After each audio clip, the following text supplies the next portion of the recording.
ಕೇಂದ್ರದ ಬಿಜೆಪಿ ಸರ್ಕಾರದ ವಿರುದ್ಧ ಸಚಿವರು ಆಕ್ರೋಶವನ್ನ ಹೊರಹಾಕಿದ್ದಾರೆ. ಜನರು ಸರ್ಕಾರದ ಮುಂದೆ ಅಂಗಲಾಚುವ ಪರಿಸ್ಥಿತಿ ಬಂದಿದೆ. ಜನರ ದುಡಿಯುವ ಹಕ್ಕು ಹಾಗೂ ಬದುಕುವ ಹಕ್ಕನ್ನ ಮೊಟಕುಗೊಳಿಸಲಾಗಿದೆ. ಜನರ ಹಕ್ಕನ್ನ ಕಸಿಯಲು ಮನ್ರೇಗಾ ರದ್ದು ಮಾಡಿರೋದು ರಾಜಕೀಯ, ಆರ್ಥಿಕ ಹಾಗೂ ಸಾಂವಿಧಾನಿಕ ವಿರುದ್ಧದ ನೀತಿ. ಇದು 12 ಕೋಟಿ ಜನರ ಉದ್ಯೋಗಕ್ಕೆ ತಿಲಾಂಜಲಿ ಇಟ್ಟಿದೆ ಕೇಂದ್ರ ಸರ್ಕಾರ ಅಂತ ಎಚ್.ಸಿ. ಮಹದೇವಪ್ಪ ಗುಡುಗಿದ್ದಾರೆ.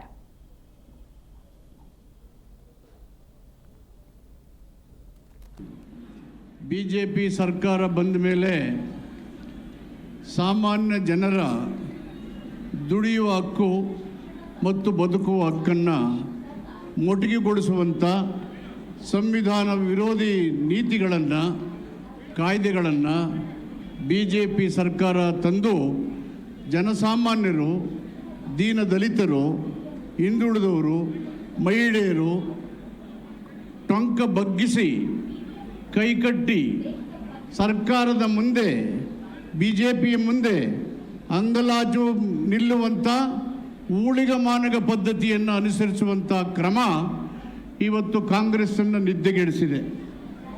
ಬಂಧುಗಳೇ, ಬ್ರಿಟಿಷ್ ಅವರು ಭಾರತ ದೇಶಕ್ಕೆ ಸ್ವತಂತ್ರವನ್ನು ಕೊಡುವ ಸಂದರ್ಭದಲ್ಲಿ ಈ ದೇಶದ ಆಡಳಿತದ ಸೂತ್ರವನ್ನು ಹಿಡಿದಂಥ ಜನರು ತಮ್ಮದೇ ಆದಂಥ ಕಾನೂನುಗಳ ಮೂಲಕ ರಾಜ್ಯವನ್ನು, ದೇಶವನ್ನು, ದೇಶದ ಜನರ ಹಕ್ಕನ್ನು ರಕ್ಷಣೆ ಮಾಡಬೇಕು ಅಂತ ಹೇಳಿ ಬಾಬಾ ಸಾಹೇಬ್ ಅಂಬೇಡ್ಕರ್ ಅವರ ನೇತೃತ್ವದಲ್ಲಿ ಸಂವಿಧಾನದ ರಚನೆಯ ಸಮಿತಿಯನ್ನು ಮಾಡಿ ಪ್ರಪಂಚ